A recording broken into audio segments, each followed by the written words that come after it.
Let's, ladies and gentlemen, get into pick and ban here for this game number one. I think this is going to tell us a lot. I think if T1 are drafting the same way that they were last time we saw them, HLE should be scared. Because that level of flexibility, that level of being able to get the right lane matchups across the Rift should certainly warrant some apprehension from HLE. But we'll see what does happen as the Camille going to be taken away from Zeus and from Delight. And the Bard also obviously going to be banned away from Keria. Earlier this week, taking the 2-0, having a great return after a small break with bluffing in. Nocturne's gone. Lucian banned here by T1 with first pick available for Hanwha Life eSports, not letting Guma get his hands on that. I think this will be banned in all 3 games, assuming we get 3. Yep, would agree. Orianna and Cassiopeia, 2 picks to potentially look at here. And the Vi. Vi, you know, you and I always worried about it, but it is Kanavi. And he has first pick here, so if he wants to take it, I don't think they'll ban it. They'll ban the Poppy here instead. Okay. And so if you ban Cassiopeia, they get Orianna. You could get the Vi in return.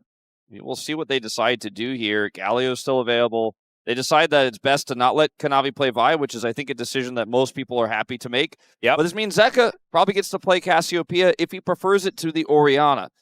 Yeah, this is the scary part. No Snake Lady going to be banned away does mean that the Cassio is likely the ban here. A much harder matchup for the Lock to win as well, that Faker has been taken to Orianna quite successfully more recently. So we'll see what Hanwha Life eSports' idea is for this, as Cassio does seem like the safest of the options and will be locked in.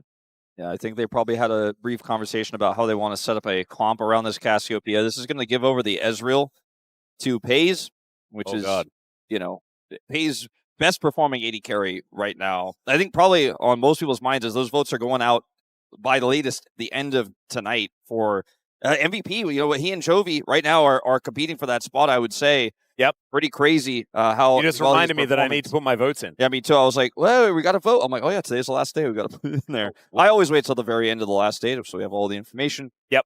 Definitely the way to do it. See what this is going to be. Maybe a jungle pick here for Kanavi.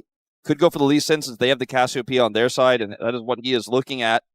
I like it. I also like prioritizing the top side of the map, as that is a Vayne. I thought we were going to potentially just see the blind Olaf instead, since they can protect it, but blind Vayne feels unnecessary. I also think it's just a shout-out to Doran, who has been playing it quite a lot. Something to consider is, because they went for the Karma, they need Engage, and a lot of that comes from the top lane when you are going for this Karma early in the draft, and so many of those top lane picks are countered by the Vayne in lane. Wow! And also the Jayce. What? Why do you blind? I know it's Zeus, so that's why you blind Jayce, but they can just lock Olaf. And there is not a whole lot of repercussion. Does mean that Oner wouldn't be able to get a Skarner, I guess, and the Orianna would go away. And so they do prioritize the Orianna instead. But, okay, that was a gambit, and they were very lucky that they got away with it, I think. Yeah, we'll see what the game plan is here. Maybe Doran has, Doran and Oner have some different idea about how they want to play this style. I think Jarvan is probably the first ban you want to get off the table here with the Orianna available, and then probably the Olaf will follow. But that does mean Doran gets to play Yorick. He's been a very good Yorick player. So you have to make some pretty tough choices, like you said, with the blind Jayce here. Yeah, I think it's Olaf 100%. And I don't really like the Ziggs ban. I don't think the Ziggs ban is all that necessary. Ziggs has been not all that powerful. I think Caitlyn going to be a much bigger one, a much bigger threat here for them to worry about. They do go for the Jarvan first, but I do agree with you that the Olaf is probably the next consideration. Nautilus gone. So taking a lot of engage away now. There's no Vi, obviously there's no Camille. This Ezreal is pretty free to move around and very difficult to engage on him, right? They don't have anything outside of a Lee Sin to get on top of him at the moment. So Olaf would really open this composition up quite heavily. They may consider a Yorick ban, but I really think the Olaf is better. Yep. But what is the engage now for T1? Do they end up playing something like Ambessa into the Jayce, which is really going to struggle? It's Zeus' Jayce. I think you can also just grab Skarner and then drive him into the enemy team, and that can kind of be your engage. That's a good point, and it is very tanky into this comp. So if you go for the Cassante, you've already got that frontline pseudo-engage, and then the Skarner does feel like a really nice follow-up. But they have, the way they've drafted this makes me feel like they have some sort of backup plan here. Well, let's see what Guma decides to go with. If it's Jhin, we might get 12 Jhin losses in a row. This is not a Jhin draft in any way, shape, or form. You do not have a front line to play the Jhin through. Look, I was okay with the draft until the Jhin was locked. You and I had a discussion about this off camera, and I said if there's a player to play, it will be Guma, and probably it'll happen in game 1. But I did not expect it with a draft like this. As let's see what Delight wants to play. They need some sort of engage. They have no Nos. Is he going to play Leona? He's going to play Alistar. Wow. So this lane will be basically unplayable at the beginning of the game. We'll see how much Peyz and Keria can push it forward. Obviously, Jhin can farm relatively safely, but this is called Let's Hope Topside wins. Does he seem so unhappy about what he's about to do? Well, why does he seem so happy about what he's about to do? He's going to play Skarner. No? Xin Zhao's fun with the counter. He's a Xin enjoyer. He is. Perhaps the best Xin in the world. And he's going to lock it in. And now this front line's pretty robust. There isn't necessarily hard engage in this draft, but they have a front line that can act as such and empower the Orianna Shockwave. So I do like this draft a lot. I think the team fighting power for Hanwha Life eSports is kind of awkward to define because they don't have a front line. They have some poke, but also the core of their consistent damage is a Cassiopeia that's low range with only an Alistar for front line. On top of the fact that this bottom lane is going to need a lot of help to get out of the laning phase. And the mid lane, pretty volatile matchup there. We have seen the Cassiopeia beat the Orianna on occasion. Depends on how the matchup plays. It's a fairly even matchup, but it is volatile. Top side, Kazante into Jayce. The Jayce should have prio there, so maybe they could play through that and just leave Guma on an island. That is basically the entire game plan for 90% of HLE drafts, which is what Guma is so good at, but it is going to be a tough few levels, and we'll see how much damage gets done in the early times for Peyz, because Peyz the kind of guy, he gets ahead, he takes over the whole game. Yeah, this is the problem that I have, is that T1's comp is so incredibly easy to understand, right? You just play behind your K'Sante and your Xin Zhao, you get the shockwaves happening at the right times, and Ezreal stays safe. HLE a little bit more finesse.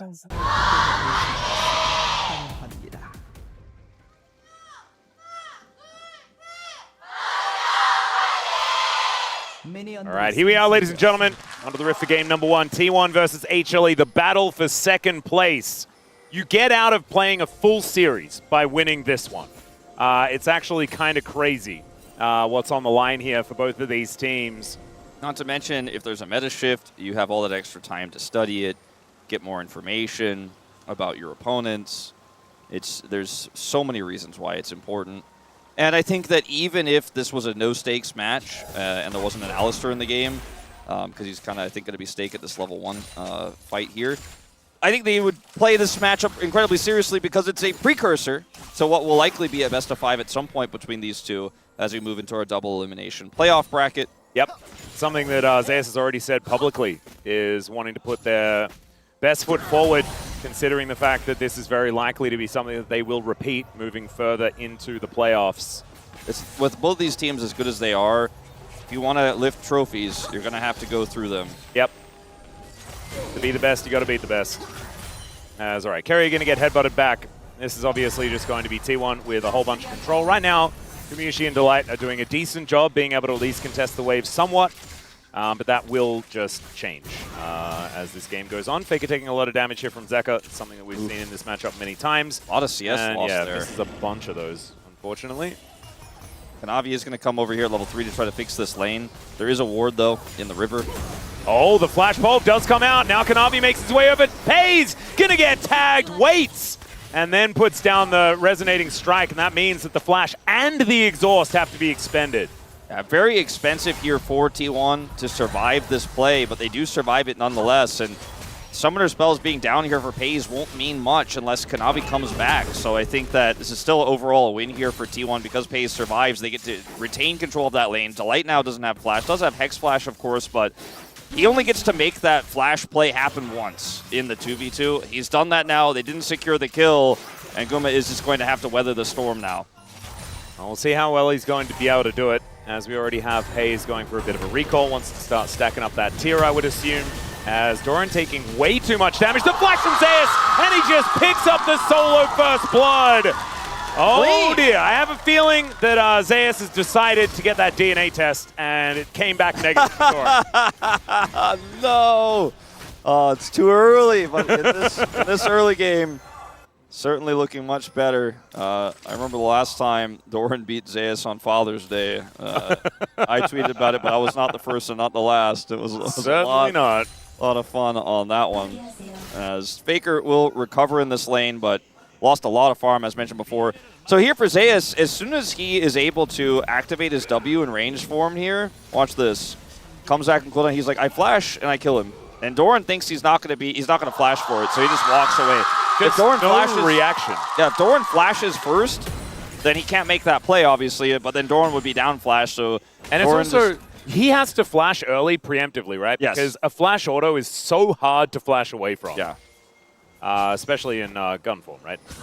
For Zeus. So exactly.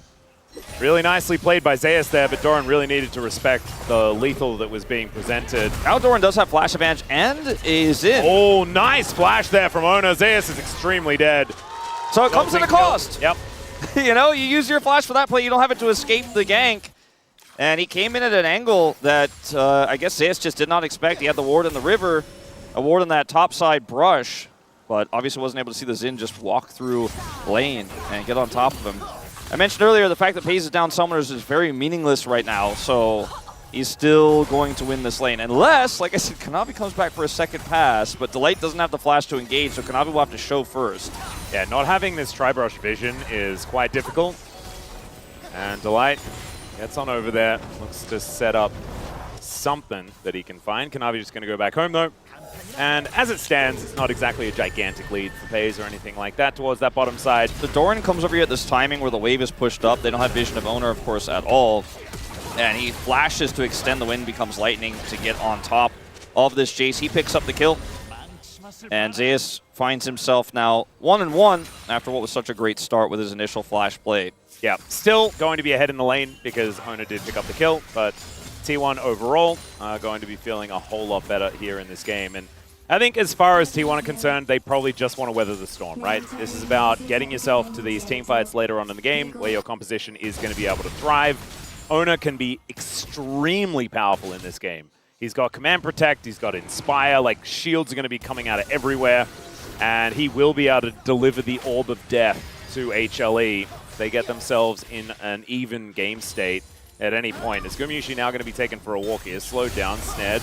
And now Peyz able to lay down the damage, but Gumayusi just stands his ground and will be all right. This is what Peyz and Keria are so good at. Peyz is like, yeah, I don't have my exhaust back. I don't have flash. Kanavi's here.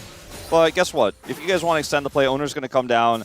And we have so much control. There's no flash on Delight, so we can just keep pushing the advantage. And Guma steps just that one little bit too far forward, gets rooted, takes a bunch of health, loses his barrier.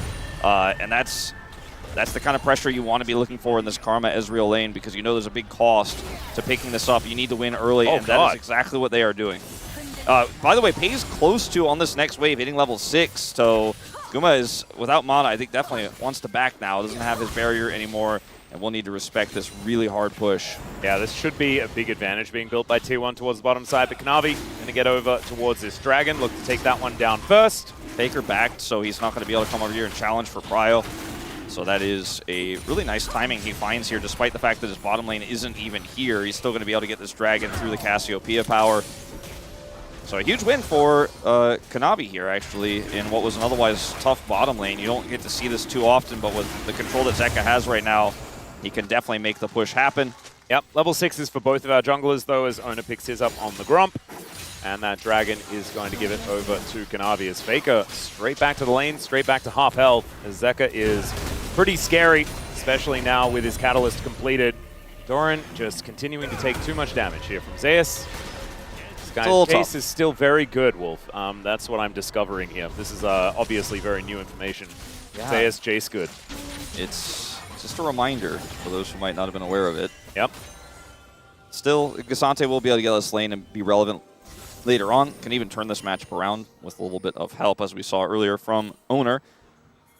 Speaking of Oner, he's going to come over here. Guma still has flash. but does not have an Alistar. The Alistar was very far up trying to make a play onto Faker to get his flash. So Guma, see if he can outplay this without barrier. Kanavi is coming over. They're going to see him, and I think they're going to nope out of this whole exchange. They're going to get the TP, though. Yeah, Delight just going to teleport back with his unsealed spellbook. And so that should mean that Gumayusi is out of the woods for the moment. Zeka not going to have vision here in this brush. Faker still just getting poisoned. That was really scary. If Faker was thinking he was going to Shock Blast defensive or Shockwave defensively there, could have been flashed by Zeka. He's got Ghost. Guma's in trouble. Yeah, True Shot Barrage doing a lot of work here as Delight only level 5. So he is definitely a target. And Oner is like, all right, guys, if you're going to be doing that much work, I'm going to come back. Well, that's the other thing is this traps Delight in this lane. When Delight roamed, they were like, you got to come back down here. He had to TP back over. They need his help.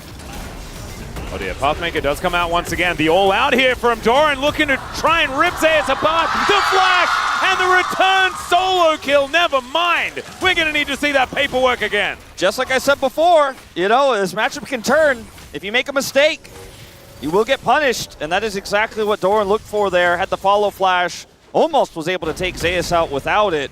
Zeus flashed at the last possible second, forcing him to react. Now, Kanavi still does end up getting all 3 grubs, so that's pretty huge for the side of HLE. I don't have a crazy side lane composition or anything like that, but Doran's in the brush here. Uses the ward to get some damage down, but then steps too far forward. When the Pathmaker comes through, he gets all outed. The damage here is just too much. Bit of disrespect here from Zeus. Yeah, just flashes in, and as soon as the flash is on cooldown, he knows that he is dead, basically. Nicely played there by Doran as Keria looking to come on over and help Faker out. Looks like Faker is okay, and obviously, even if this lane is difficult at the beginning, Orianna will be Orianna as the game goes on. Yeah, I mean, it's a pretty nice lead for Zeka and allowed them to get both objectives. His prio has been really massive, really quietly, very important for HLE this game. Doran likes this wave right where it is. Yeah, this Cassante is going to become a big issue. He's a whole level ahead. Yeah, as this game goes on, the Jayce doesn't win this more. That's not how this works. Doran is just going to become a brick wall that Zeus will not be able to get through. Once the first few items do come in, it's likely going to be the Iceborne Gauntlet into a Jack Shows or something like that here for Doran. And even Zeus and Kanavi together will have a real tough time getting through this guy. But Clips is now done here for Kanavi. We've got a Rod of Ages completed here for Zeka. And I do think that HLE in this first team fight are going to look pretty powerful, especially with this Lee Sin. Yeah, I think it's all about the setup, right? Right now, Delight wrapping around here, looking for a little bit of prio, but the Dragon is not up for a while. Oh, there's the flash. Pulverize as Keria just going to get himself out of there. Delight with the Unbreakable Will does get knocked up by the 3-Talon Strike, as now Crescent Guard to try and keep Oner safe. True Shot Barrage comes on over, but Oner is already dead in this one. Peyz still trying to fire down the damage as Kanavi has to flash to break those chains. Now Delight has the ultimate wearing off, though, as Peyz Arcane shifts to get out of the way, and now Keria should be going down, and Zeka picking up a solo kill on the top side, and HLE, they come alive here in this mid-game. Huge wins in this fight. Peyz now in trouble. Yeah, it's not over yet. There's the exhaust onto Guma, and the turret is going to get his barrier at least. But still going to be another kill over to HLE. Doran is getting a lot of work done here on the top side of the map since he was left alone there. Zeus matching it, though, in the mid lane. And T1 just opted in disrespectfully to this fight. Remember, Dragon isn't even up, and they could have just walked away, but look at where Delight is right now. It's something that Delight has talked about pretty publicly after being subbed out for bluffing twice, right, is that he wants to play aggressively, he wants to trust Kanavi when he makes the calls to fight more often. He does, in this fight, initially have his ultimate to buy a bunch of space here, and then just continues to push through. Kanavi backs up here, flashes the root, and then he goes back in, trusting that Guma has the damage, and Peyz is just pushed away as Zeka, as you said, gets the win here on the top side on the Faker. Would have been dead no matter what. Faker there with the Jayce that was also pushing mid. And then here they set up the aggro juggle pretty nicely. And even with the exhaust, it's just too much damage. And T1 are going to be rewarded with a Dragon after everything is said and done. So that is going to be good news for them. But now Peyz getting set up on one more time. Zeus towards his top side is very dangerous. And Delight, he goes in once again. Has the ultimate running, can tank up this turret for any amount of time that he wants. That is the kick to secure the kill onto Peyz. Kanavi 3-0-1 on this Lee Sin. It's a 3,000 gold lead, just like that. 2 dives in the bottom lane. after a really poor team fight for T1, and HLE are starting to run away with it. You give this team an inch, they take a mile when it comes to that early tempo. And Guma, who spent the entire early game hiding under turret, weathering the storm against this Karma Ezreal, is now completely online. Finishes his role quest right before this play, so picks up that 300 gold. Is going to get the route here onto Peyz, who has no summoners. Kanavi ultimately picks up the kill here. But this is a great moment here for HLE, where they're able to really solidify their position. Hubris picked up for Guma. Wow. As his starting first item here, hoping that he's going to snowball this game. We very rarely see that picked up. I mean, I can't remember the last time I did. And honestly, I'm here for it. I don't think anything could be worse than the current normal build for the Jhin. So any sort of change is welcome, in my opinion. So we'll see whether that hubris is going to be rewarded or punished here in this game. 2.8k is the advantage, though, and so far, things are looking great. It is an Ocean Soul, so not the most pivotal of souls here in this game. And Peyz does manage to get his Trinity Force online. Still looking for some shoes and that Muramana to be really happy on the Ezreal. And T1, they really do just need to batten down the hatches and make sure that they can regain what control they can find. But this tower is just going to go down. Yeah, it's just dead. Huge win here without Herald. Herald's not even spawned yet. And now, I mean, T1 are really struggling to get control anywhere on the map with the lead that HLE have. And when you look at these two comps, like you're saying, the Weather of the Storm, I think a lot of people are thinking, but Cassiopeia scales too. Well, we're talking about just 5v5s. That's where T1 is going to be good in fair fights. But if the gold elite is 4,000 when we get to those quote-unquote fair fights, it's not really fair, is it? No. As T1, we're hoping to just front to back here. As here comes Faker looking for a play on the Zeka. Nice sidestep. Yeah, good zoning orb there as well, as Zeka is forced into some alcove gaming. A teleport in from the Jayce as there's the wind becomes lightning, the shockwave, and Zeka will be going down. And even though Zeus did teleport in, it's not going to be enough in order to save their mid laner. So there's one back here for T1, but not too much more can be gleaned from this. Yeah, 3 ults committed to the play, as well as a flash from Oner, so pretty expensive. Well, they're also able to get the TP from Zeus there right before this Rift Herald spawn, so now they have the numbers advantage here. Guma can make a large impact here even without joining the fight, though, and Doran is pretty low, so this is a fairly tough secure here for T1, but they do have a huge advantage. Yeah, 5 versus 4. You're not going to take that as HLE. So Shelly now going to be employed. No Guma deadly goes flourish for the the steal. Yeah, Yeah. I mean, honestly, he's Gumayusi. He's, I think he's supposed to do that. Not going to be successful this time around. That is a massive grenade. My goodness. I heard it was dancing. That looks like it's doing something a little bit more dangerous. Stomping. Than dancing. Maybe. As we're going to watch this play again, they get the speed up here with the heal to get Faker to close the gap so Zeka can't retreat to the right side here. He goes for the alcove gaming to get to buy time for the TP to come over and try to save him, but Oner just does too much damage. Commits the Crescent Guard even here just to make sure they get the true shot through. It doesn't actually land, but they wanted to make sure they get through everything in the kitchen sink and Zeka to kill him and secure Herald, and now they have it. Oh, and now Zeus in a bit of trouble here as well, as Keria looking to snare him. Does find the shockwave there to Faker, and now just another round of spells, and Zeus will be dead. Nice little hammer boot back, as there is the Q and the flash forward from Faker to make sure that they lock down the kill. T1 get yet another one on the other solo laner of HLE. Now, no cross map here on the Doran. He's just too tanky, and Kanavi wasn't here yet. Oner is also nearby with his Crescent Guard back available. They may be able to wear this turret down, but I think that is the best they can hope for. I think a dive is out of the question. Faker also got this turret incredibly low. Will be able to, with his next wave, take it out with no recourse. Guma walking into the jungle here. Yeah, Keria is going to find him. I do kind of like Guma's odds, though, as far as the 1v1 is concerned. Peyz not going to overcommit into this one as the Deadly Flourish does go wide, but Kanavi's making his way over. Q connects onto Peyz. Let's see whether he can get himself out of here as the curtains do get called. Keria and Peyz so incredibly low. They line up behind Oner, though, and he is able to tank it up and keep them alive. I just love watching sequences of play like that where you can tell both Keria and Guma, former teammates, look at each other and they're like, oh yeah, I win this. My teammates are coming. Yeah, they're both looking at each other saying, my new team is here. And everybody shows up, but ultimately HLE do win the bout. Nobody dies.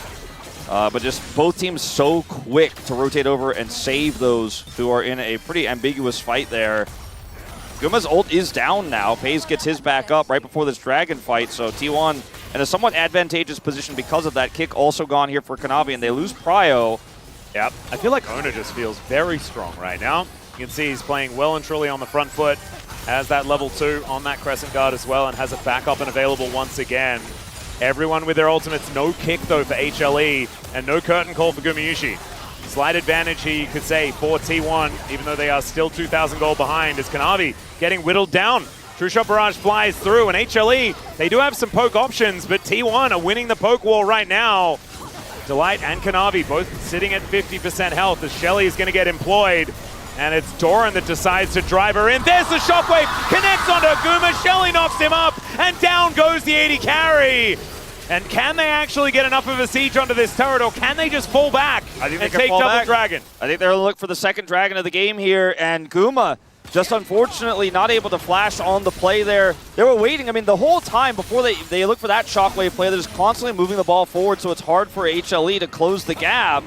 And without kick for Kanavi, there's no sort of flash or flank angle he can employ to try to get past the phalanx of this front line for T1. And this is the scaling. This was the sit back and wait for 5v5s we were talking about. If you get set up with Prio, then you could just poke your way to a victory. And Guma just walks way too far forward here. It doesn't make sense, frankly. He gets caught by the shockwave there. The wind becomes lightning. And then finally, after shockwave, the Herald, which crashes through him, and down he goes. And that's a free dragon for T1 in tow, their second of the game.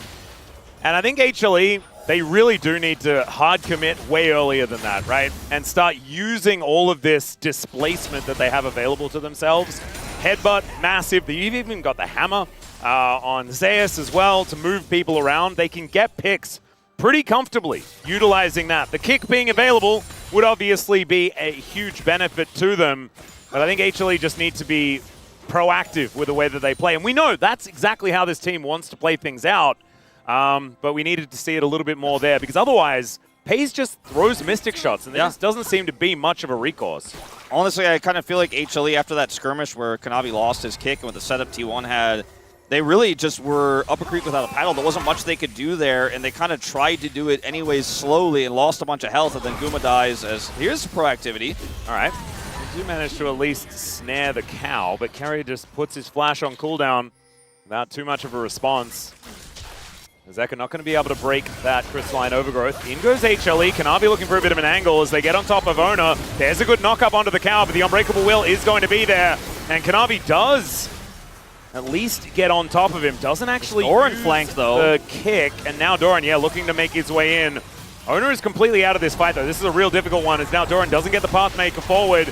Does have an orb now to try and keep him alive. Flashes in. There's the shockwave. Just using it to deliver, and the Petrifying Gaze is fantastic, just not quite enough. Kanavi goes in, though, and kills 3 with a Tempest. My God! The value from this Lee Sin in that moment, absolutely gigantic. And HLE, they're going to now look for a Baron. Yeah, that was such a close fight. Doran's TP, when I saw it initially, I was a little bit confused by it because he went all the way to that control ward just below the top lane. And I was like, well, it's going to take him a while to get in. It certainly did, but when he did show up, he just didn't really get that much done. Eventually, the shockwave was employed, but the answering ultimate from Zeka did so much damage there. And then basically, Kanavi just walks in, slams the ground, and picks up a triple. As you look at where Doran TPs to at the beginning of this fight, he's way, way, way, way far away. Like, it's a good angle to be unseen because it's control vision in a brush. But they're losing so much control. They lose the Crescent Guard. Kanavi gets low, but how do you actually fight this out now as T1? They're hoping, waiting for that Doran flank. When he gets here, he doesn't hit Guma. That was the target he was looking for. He gets pushed away here, and eventually he's able to set up for this shock wave. But there's not enough damage, and then watch Zeka set up for this. Man. Guma hits the follow-up, and then Kanavi goes in and just takes them all out. That was crazy amounts of damage. Let's see it one more time as he elects to hop into the shockwave there momentarily. Crazy. That was absurd. How calm he is in this moment as well.